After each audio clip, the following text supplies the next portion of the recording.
नमस्कार दादा. नमस्ते. मला तुमचं पूर्ण नाव, गाव, तालुका आणि जिल्हा सांगा. माझं नाव संतोष सकाराम मेंगाळ, मुक्काम आंबेगाव, कमलानगर, जुन्नर, जिल्हा पुणे.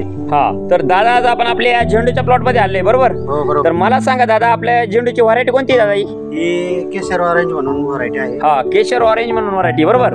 तर साधारणतः हा किती दिवसाचा प्लॉट झालेला आहे दादा? हा 2 महिन्याचा प्लॉट झालेला आहे आता. म्हणजे आता 2 महिन्याचा प्लॉट कंप्लीट झालेला आहे, बरोबर. तर झेंडू या पिकासाठी तुम्ही यावर्षी थोडासा बदल करून आपली जी ऑर्गॅनिक कार्बनयुक्त दाणेदार खते आहेत त्याच्यामध्ये गोदावरी, कृषी समृद्धी, सिलिकॉन, पीडीएम, पोटॅश, प्रोम आणि कृषी मॅक्स हे तुम्ही काय केलेले आहे, ज्या पिरियडला आपण भर मारतो त्या पिरियडला तुम्ही ती खाली टाकलेली, बरोबर. तर ज्या पिरियडला तुम्ही आपली ऑर्गॅनिक कार्बनयुक्त दाणेदार खतं वापरल्याच्या नंतर तुम्हाला दादा याचे काय काय रिझल्ट जाणवले? रिझल्ट एकदम सुंदर जाणवले.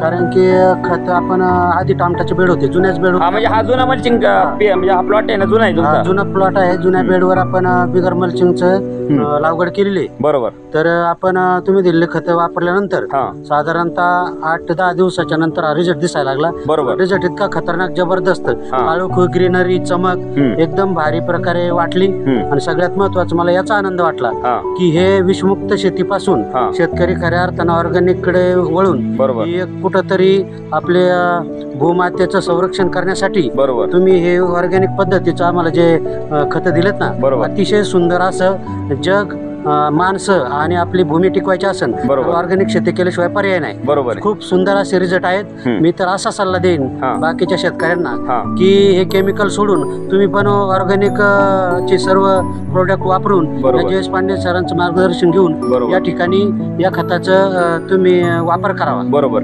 दादा आज जर प्रत्यक्षात पाहिलं ना तर आज ह्या प्लॉटला आहे ना विदाऊट मल्चिंग प्लॉट आहे हा, म्हणजे ना त्याला मल्चिंग सुद्धा नाही आणि शिवाय जुना बेड आहे. जुन्या बेडवर लागवड करून सुद्धा जर प्रत्यक्षात पाहिलं ना डायरेक्ट खोडातून एकदम जबरदस्त फुटो आहे प्लॉटला, बरोबर. आणि महत्वाचं काय तर वरती जर बघितलं तर झाड आहे ना किडीला किंवा रोगाला कुठेच बळी पडलेलं नाही. आता प्रत्यक्षात पाहिलं ना करप्याचा अटॅक म्हणा किंवा किडीचा अटॅक म्हणा प्लॉटवर कुठे दिसत नाही, बरोबर. आणि आता प्रत्यक्षात जर पाहिले ना भरपूर प्रमाणात आहे ना फुलकळी लागलेली, बरोबर.